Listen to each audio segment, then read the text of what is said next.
So, good afternoon to everyone who's joined us for our special PropFundrs educational webinar. I really enjoy these because it is about imparting knowledge, and normally those hosting it have got huge expertise in their own specific area of property, which I know is very valuable to the attendees. So, for those that are joining live, thank you for taking the time out of no doubt what is a busy day. And if you're listening to the recording sometime in the future, again, you're very, very welcome. So let me first of all welcome Kat and Nick. How are you two? Very Good, well. thank you. Yes, you well? I am indeed. It's very, very good, and I'm looking forward to this to really get into unpacking the planning gain experts. This is going to be really, really good. So, just by way of introduction, then we're straight into the educational part of this. For any who happen to be on who aren't aware, prop funders, I like to highlight our mission statement: what gets us out of bed in the morning, what motivates us, and it's all about saving property developers and investors time and money by structuring, sourcing, and simplifying property funding. So that's really what we're about. So we do work a lot with developers. We have our own investor base. We work with investors, bringing those two parties together. But we also work with organizations that are very much aligned to us in terms of education, who aren't just looking to do a transaction, they're looking to build relationships. And certainly I've been had conversations with Kat and Ed and other members of the PGE team, and very much aligned over a number of years. So I'm absolutely delighted that they're on today, and this is going to be a very, very interesting look at planning. So look, without any further ado, Kat and Nick, do you want to take sort of a minute each and explain your backgrounds, and then we'll get into PGE. Yeah, Okay, sure. shall I Yeah, start? you Nick, you start. Yeah. Okay, fine. Well, I've worked in property development business for nearly 40 years. First started work in 1986 with sheltered housing developers McCarthy and Stone as a land buyer, and then moved on from there, staying in that sheltered housing area for other PLC companies. And then I moved from that side of the market into the standard form of housing, working for Wimpy Homes, Crest Nicholson Homes up in the Midlands, and then moved on to another company called Wayne Homes, who still exist. And then from there, moved on to another company, which was part of Berkeley Homes Group, called Crosby Homes, based in Birmingham as the land director there. And then I got fed up with the corporate world and decided to go and row my own boat and set up my own company, acting as a land promoter, stroke developer, and also acting as an agent, utilizing my years and years of experience of identifying, purchasing sites, getting planning permission, and started to do a bit of development, but decided that wasn't my cup of tea because I'm not a man who's laying bricks or anything, and I found that the management of that for me was far too intense, and it took me away from actually finding sites and adding value by gaining planning permission and selling them on. So I started doing that in 2001 and have done numerous different sites ranging from single building plots to larger scale developments, care homes, all manner of different kinds of development, and with a view to securing the planning permission and then selling it on to developers, as well as in some regards acting for landowners and advising them that just getting a buyer is not the easiest way. It's actually getting the thing through to exchange of contracts and the money ending up in their bank account. Mm. Unlike some commercial agents who think they've done their job when they've just found the buyer, I take things all the way through, so it actually ends up concluding and everyone ends up with a smile on their face. So that's a very, Yeah. very quick high level overview of my experience. Most of it's nationwide, so I've done bits all over the place. So I'll over to you, Ken. Oh, Yeah, thank that's you. brilliant. Yeah. Go ahead. So my background, so my father's a property developer, so it was in my blood from the get-go. I'd always hear about deals he'd be talking about and going, that sounds exciting, or the money sounds good. So I was always intrigued as to what he actually did, and then thought when I went to university, I thought, right, I definitely want to be doing that. So I did land management at Reading University. I then trained as a surveyor, specialised in planning and development. I've done sort of my own projects, sort of doing up houses, extending them as for my family home, as well as sort of doing property development for my father's business. I've done that sort of for a number of years as well.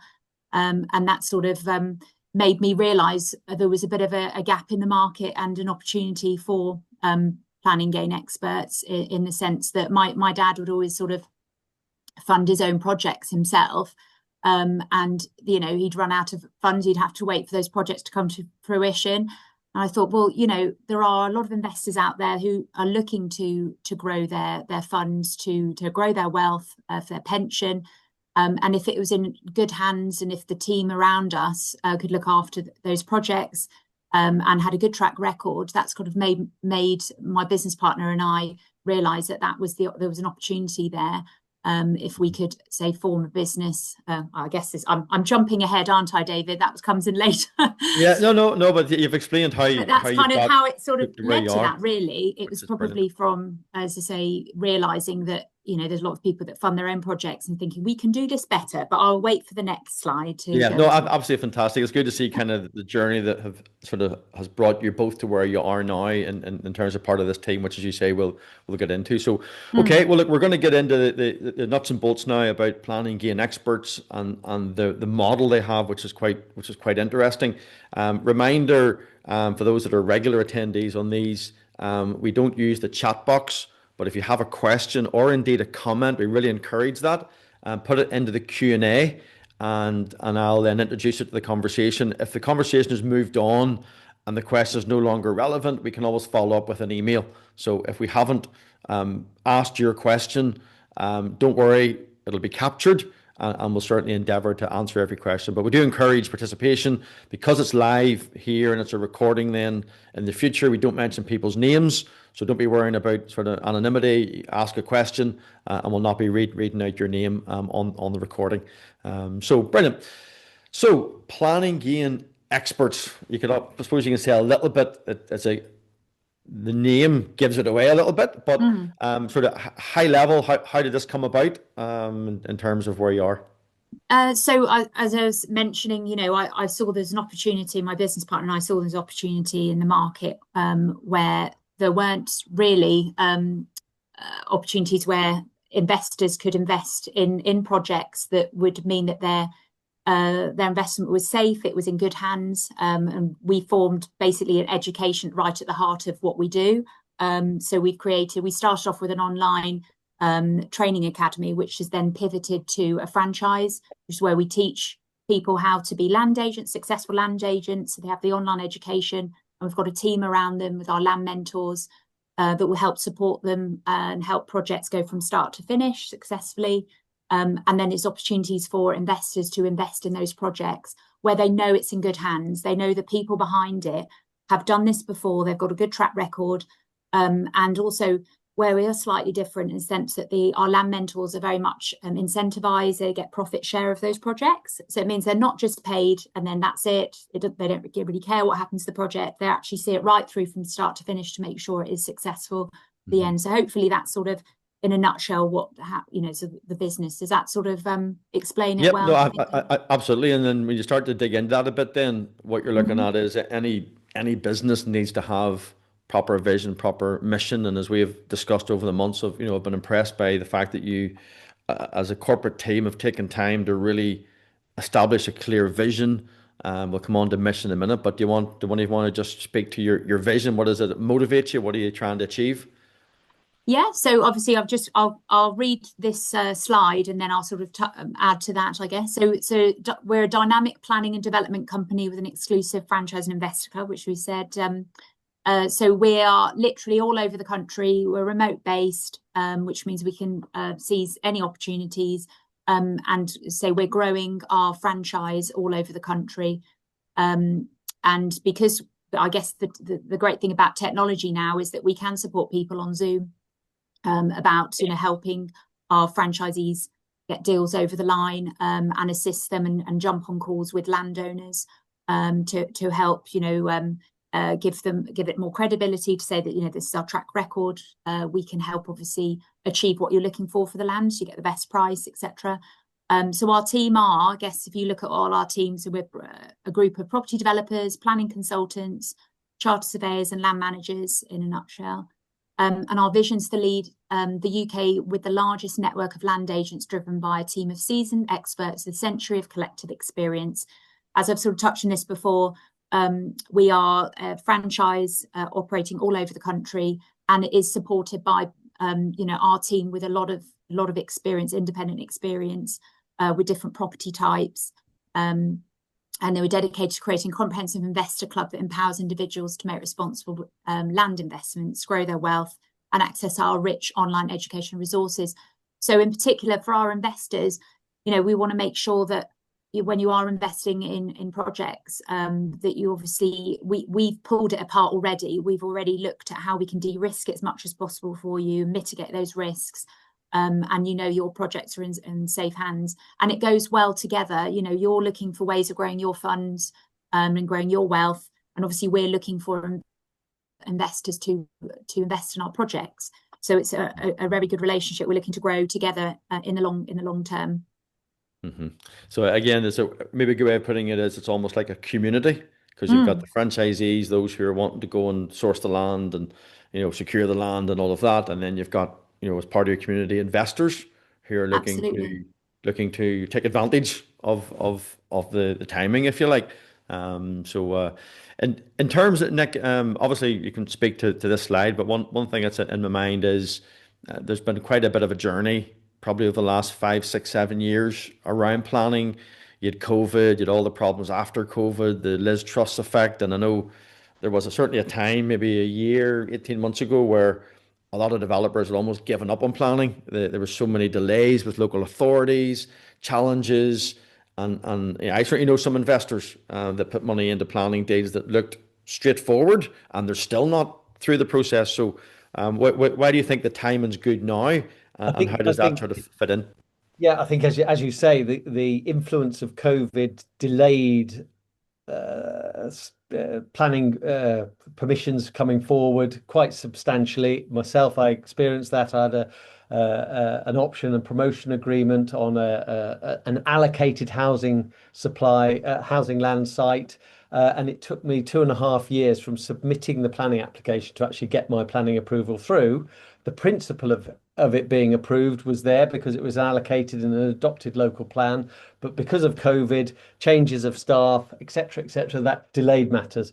But I think now things are moving forward very positively. The change in government is interesting. The change in the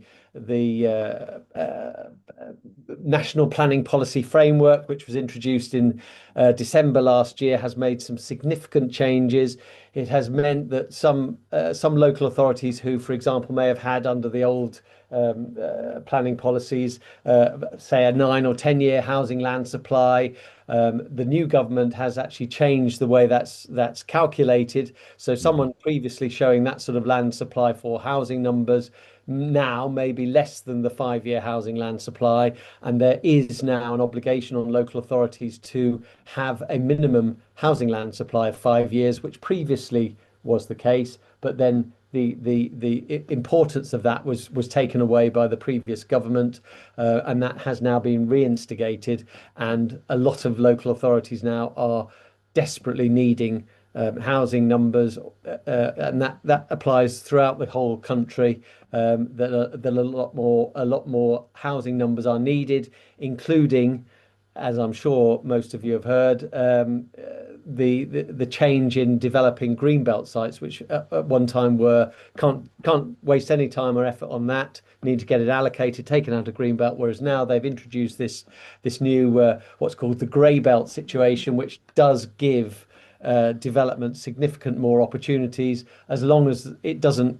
There's various criteria that you have to tick to be classed as a grey belt site, and critically, if it ticks those boxes and the local authority have not a 5-year housing land supply, then the principle of development is accepted, and local authorities are seeing all over the country developers making a lot of planning applications speculative now, where previously they would wait for particular sites to be allocated in their local plan before they will spend an awful lot of money making their planning application. So from that perspective, we are now seeing a lot more coming through where previously there weren't. Unfortunately, some of the councillors are still in the same criteria, and I think that might change at the local government elections next year. But that has also meant a number of increases in planning appeals, but those are being approved, and the speed with which they're being approved is motoring up quite nicely now. Yeah, We are seeing things coming through a lot quicker than they were before the change in government and the change in circumstances and post-COVID. So that okay. is No, good. yeah, that's really important that change you've highlighted as to why now is potentially a good time. Someone's asked a question there in the Q&A, are investors starting to invest now in planning uplift projects? And your whole model, yes, you've got franchisees that can go and source the land, etc. But ultimately, you still need investors to come in to allow land to be secured if planning is achieved. So Yeah. are you finding investors are now starting to relook and as part of their Yeah. portfolio, I they're think now investing in planning uplift? think somebody who has no experience in planning and development and delivering planning permissions is possibly not previously going to have invested. But when they're dealing with a company like PG, who have got the experience to deliver the end result, which is a planning permission, adding value, clearly we don't take on projects where there's no profit in it because there's Yeah. no point. So we always look at stuff and secure it on the right basis, either on a fixed price option, a promotion agreement, or whatever, where we know that once we get the planning permission, there is a profit there, and that is going to give the return to the investors rather than sometimes small developers will speculate their own money and it ties it up for a long, long time. Whereas driving the thing forward is going to give, hopefully, the investors a very good return on their money within a reasonable period of time. Just as a quick example, my first project when I started working for myself, I identified a single building plot which had been refused planning, refused at appeal. I secured an option on a fixed price basis, applied for planning permission, got planning permission within 6 months, and sold it onto a self builder and made 50 grand within 6 months, having started my business thinking I wouldn't earn a penny in 2 years. So that's a very, very quick example. Yeah, no, and that's Very lucky. Good example. that's Yeah. important. That's Example important. Yeah. of how you can make money on single building plots. It doesn't have to be hundreds of houses or anything like that. Yeah. You Yeah. you can make money on smaller projects, and in some ways, smaller projects are quicker to deliver. And if they're producing that sort of revenue, then it's worth doing them. And that's Brilliant. what we do as well. We just want to focus on the planning uplift and just focus on that, rather than trying to do lots of different strategies. I think we are finding, and we're talking to people all the time, investors all the time, that they are moving away from the buy-to-lets, traditional buy-to-lets, because they've been targeted by the government. So it's, this is a good opportunity to invest in planning uplift because, the uplift can be quite substantial, and, they can spread their risk as well. If they were crowdfunding as well, there's opportunities to crowdfund on projects if they're larger ones as well. So Yeah, no, fantastic. So in terms of your sort of high level going to 2021, I won't ask you your ages to see what part of the 100 years combined each of you, so you can keep that to yourselves. But certainly you've already got traction is the key thing here. You've already got 20 members in terms of franchises and really beginning to grow. So in terms of your mission then, just to speak to this briefly, and then we're going to get into some case studies, which is going to be really important before we wrap up. But do you want to just speak to your mission? Yeah, I mean, our mission is so that everyone wins. So, landowners, we want to make sure they get a good deal. I really like the promotion agreements because you're put on the same side as the landowner. You're getting the best value for that land. I mean, Nick, you'll probably be quite good at explaining what promotion agreement is, just a brief overview, but I think that's quite a good example to give. In very simple terms, that is as Kat said, your interests are aligned on both sides. You reach an agreement. We, as the land promoter, would enter into a legal agreement. There's no fixed price on the land or whatever it is. There might be a minimum land value, but then we spend the money, get the planning permission, then it is sold in the open market to the highest possible bidder, who's actually going to deliver that money at the end of the day. And we, as planning gain experts, generally speaking, the proceeds, the net proceeds after we've recovered our costs and secured the planning permission are split between the landowners ourselves on an 80-20 basis, with the landowners getting 80% of the net sales price, and planning gain experts are getting 20% of the net process. And on that basis, a lot of landowners like the idea because it's very open and there's no secrecy. You're very open. They can ring you up and ask you any questions anytime, and be involved all the way through the process. So potentially, from their point of view, they might want to do something else in the future. So they're learning whilst doing, which is always absolutely. Yeah, And, yeah. and No, yeah. Oh, go sorry. ahead, Go on, Kat. David. No, go ahead, Kat. I was just saying it builds that trust with them, because I think some of them had been approached by the developers, and developers sometimes have a bit of a bad name, and they think, oh, they're trying to rip me off, they're trying to get more for my site than it's worth. This land means a lot to me. It's handed down a number of generations. It's been in the family, so it's very precious to them. And I think I like the approach of certainly the promotion agreements. We're saying, well, look, we are on the same side as you. We want to get best value for you. So I think that's kind of how we like to position ourselves. And then obviously, education is right at the heart of what we do. As I say, we provide the education to our investors as well, and to our franchisees, so that, everyone's learning and understand what they're involved in and the investments they're making. And, as I say, with the landowners, so we're trying to be as fair and transparent with them as possible. So that's our mission, really. It's just so that everyone is aligned, and we're all trying to just doing it so that is, as you say, it's a community, so that we're growing together, and everyone should be a winner out of this. That's what I was going to emphasize there, Kat, was that what I like about your model is you're not just on one side. So yes, you've got the landowner has to have value out of the transaction. Those that are securing the land, etc., have got to have value. But then you've also got your investors, and really you need all those three parties and yourselves in the middle facilitating. And obviously the investor side is important to you. You're obviously very aware of compliance. One of the reasons you've come to PropFundrs is just to make sure you're kind of on the right side of how you talk to investors, and obviously with high net worth investors, sophisticated investors, a bit more latitude.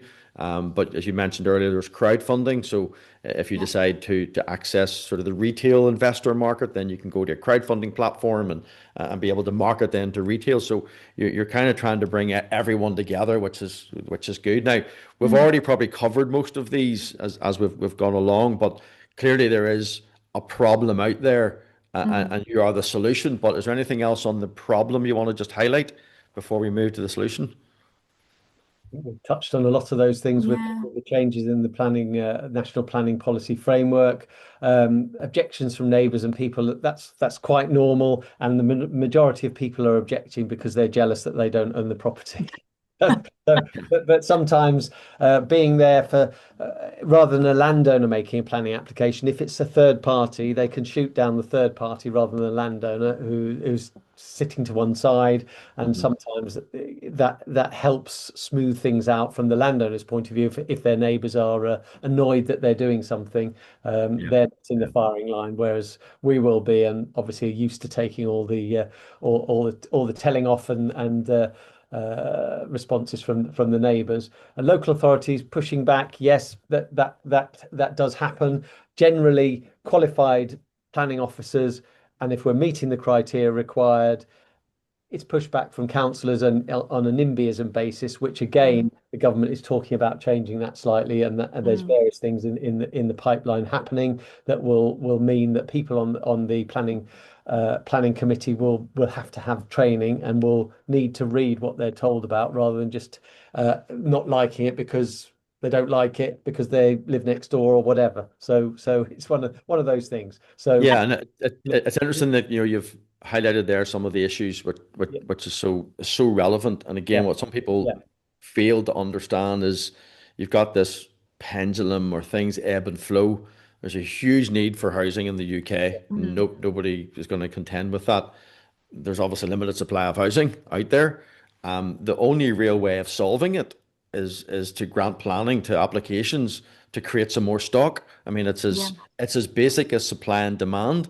And therefore, if you've got an engine or a community which is all about providing more stock through the planning uplift route, well, hey, it makes sense. So you've come together then to sort of form this solution. So do you want to just sort of, we want to, probably about 10 minutes left here. So if you want Yeah. to do the solutions, but I know there's a couple of case studies you'd like to mention just to give some tangible examples. But why is it the PGE provides a solution, and what do you do differently perhaps than others in the market?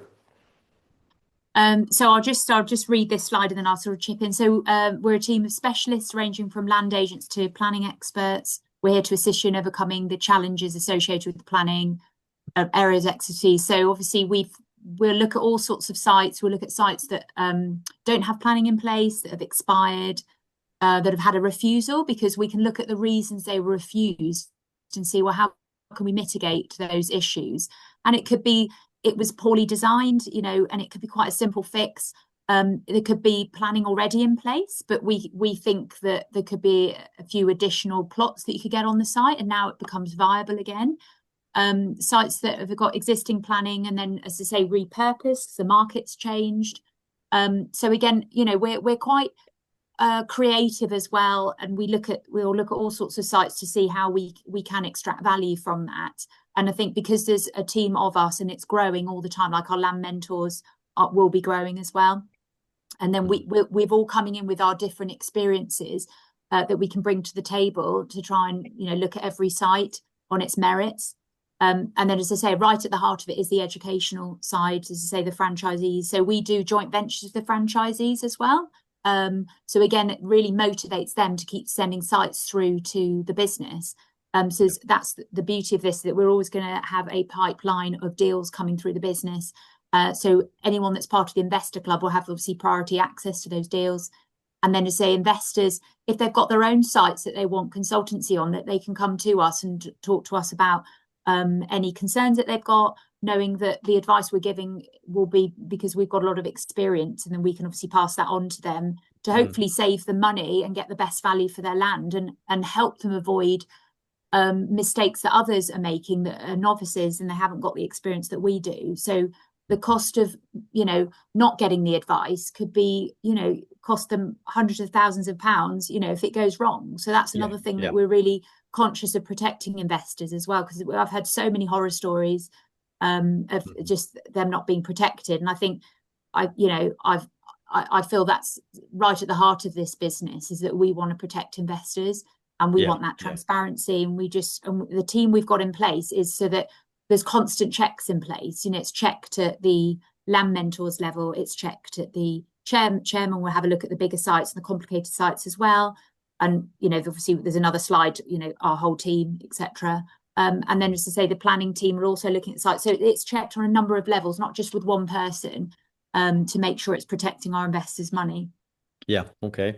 Obviously, at the heels of the hunt, this is all about the financials at the end of the day, the price the land can be secured on, the build cost, and the price. Someone's asked in the Q&A here, how are build costs affecting the offer price, which is a really good question. So where does that sit at the minute in the market, and how are you working out your financials based on maybe the uncertainty around build costs? I think a lot of the build cost issues and things that impacts clearly, as you say, on the land value. So we will do any project perhaps a financial appraisal, high level thing to do that, and that will be produced for any potential investor. And obviously, the higher the build cost, potentially that will reduce the value of land. I think values of building land have come down because building costs have gone up substantially, and sometimes landowners aren't fully aware of that, but taking them through the process and explaining it to them will make them understand that you know, it's not worth £1 million an acre, regardless of whatever. It might only now be worth £500,000.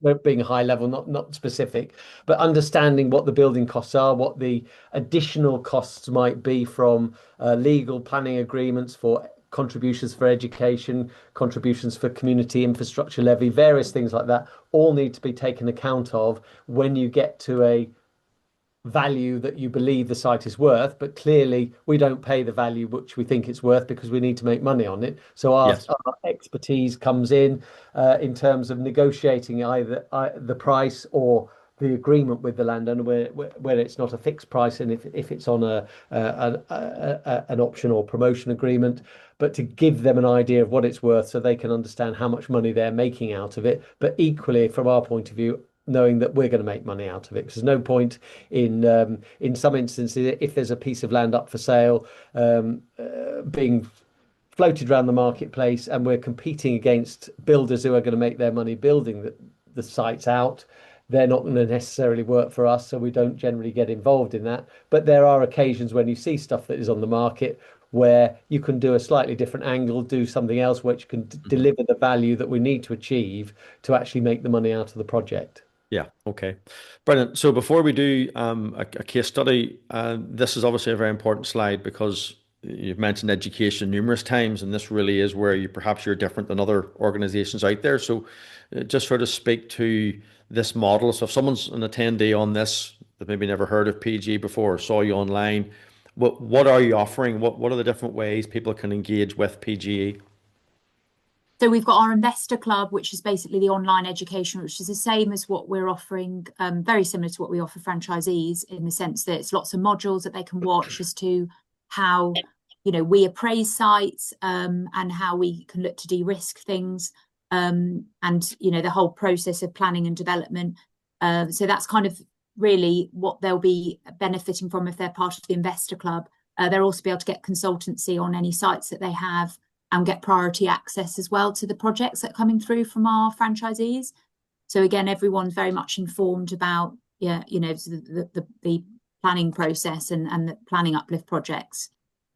So you got your franchisees looking to access the land and do the deal, and then your investor club who are looking to learn more about planning, but also potentially looking to invest in the right deals. So you're effectively creating an ecosystem that everyone can talk to each other in a compliant way, of course, but it all can be done under the banner. And you've got a bunch of resources as well. And again, it's I've had a look at some of the stuff you're planning on the resource side, and it's really effective and professional in terms of delivering resources for this space, which is it's exciting space because it's where risk is higher, of course. We know that, and we should emphasize that risk in planning deals is high, but then the rewards are high.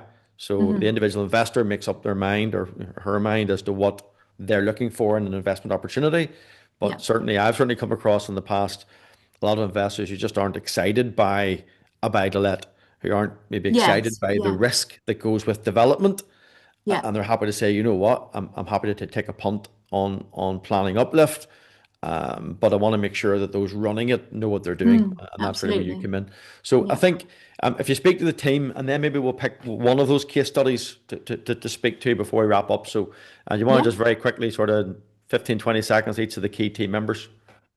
Yeah, so a lot of this is on our website if you want to just have a look at obviously everyone's background. Sorry, I did off the top of my head to sort of talk about everyone's background in detail. Obviously, Nick's explained his background and myself.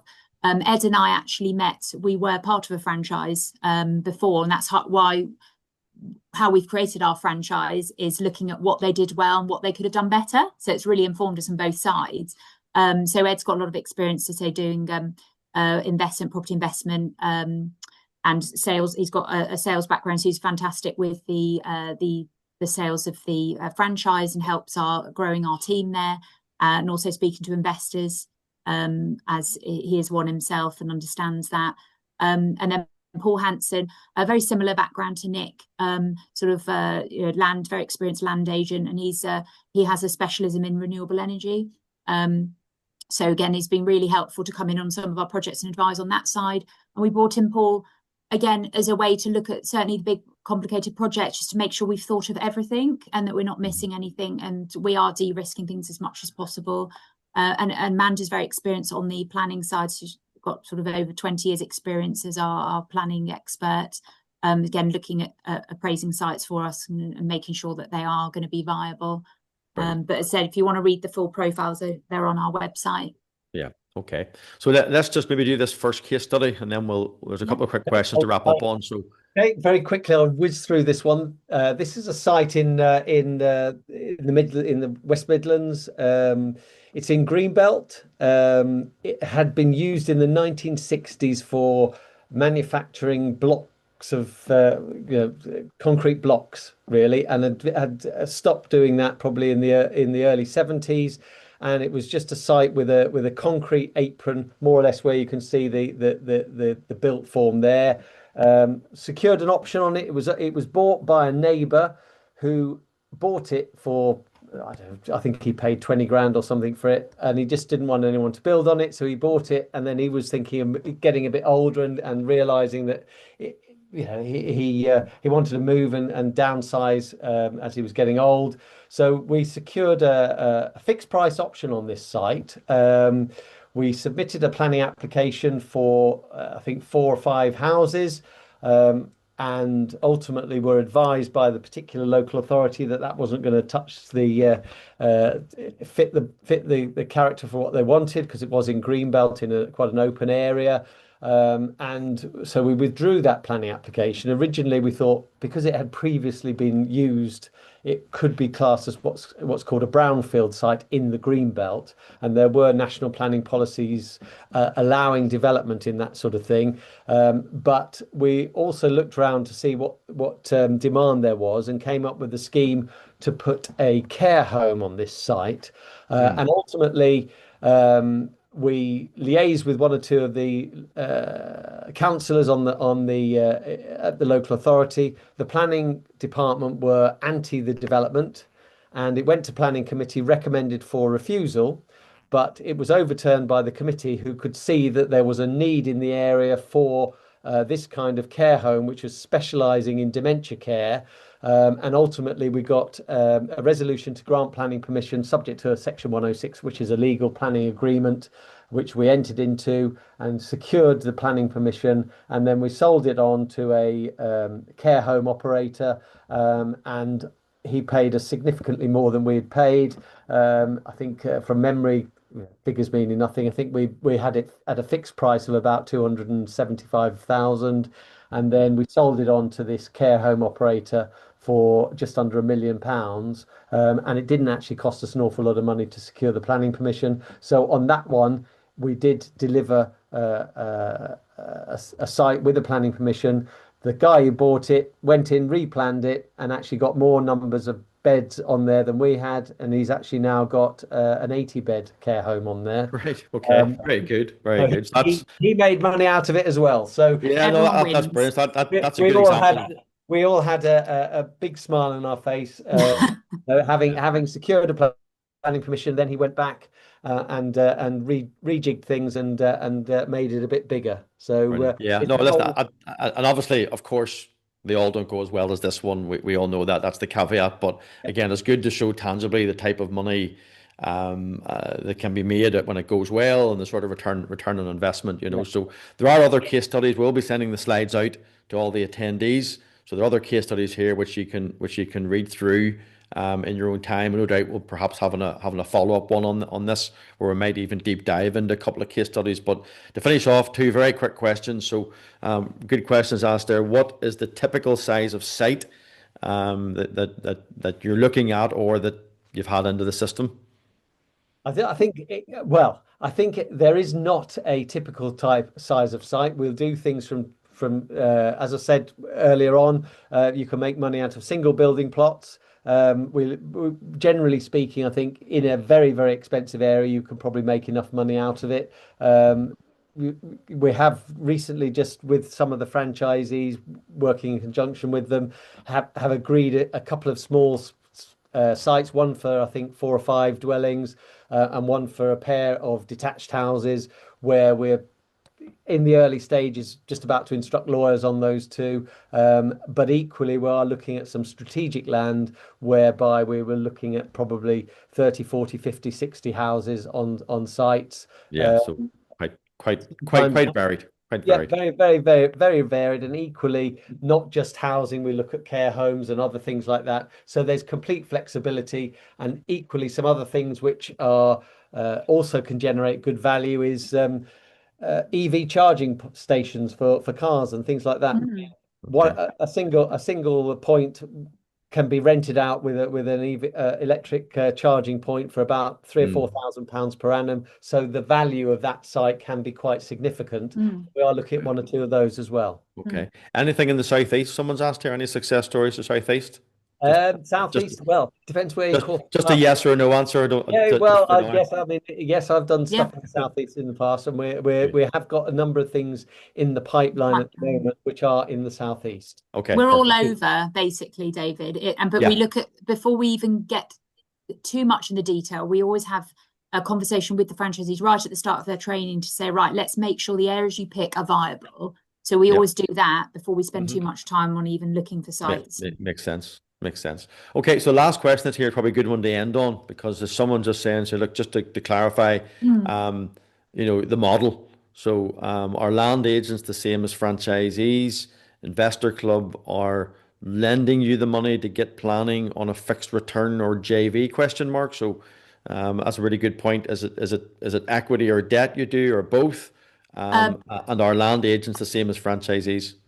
So land agents, so we've got our land mentors, like Nick's land mentor, and then you've got the franchisees are, I guess, land agents themselves. They are trained to be land agents. So that's the first question. And the other question was the JVs.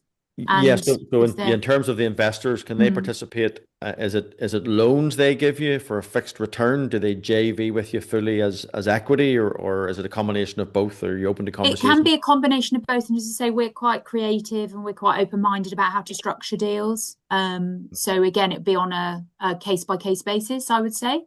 What we'd like to do, obviously, with yourself, David, is when we've got projects, we'll do a webinar on those projects, and we can talk through obviously what the terms would be, what the returns, and obviously detail about the project and profits, etc. So we'll be spelling that out on an individual basis. Fantastic. Look, I think that's been a really super sort of educational look at planning and your particular model. No doubt there'll be follow-up questions. We'll get the recording out to everyone who's attended, along with a copy of the slides. For anyone who wants to follow up, you can reach out to Planning Gain directly there. So you can do a quick screen grab there if you want to grab the screen there. They should be on the slides anyway. And then for those who want to come to me and have a conversation about this or anything else, well, there's the bit.ly link. You can book a free 30-minute call, and happy to discuss things with you. So delighted that so many have been able to join sort of the live call today. And if you're watching the recording, hopefully you found that beneficial. So a massive thanks to Kat and Nick for your time. I think that's been really useful to explain what you have. And we will leave it there and talk to everyone in due course. So thanks everyone for attending. Thank you. Thank you. Thanks everyone. Bye. Bye-bye.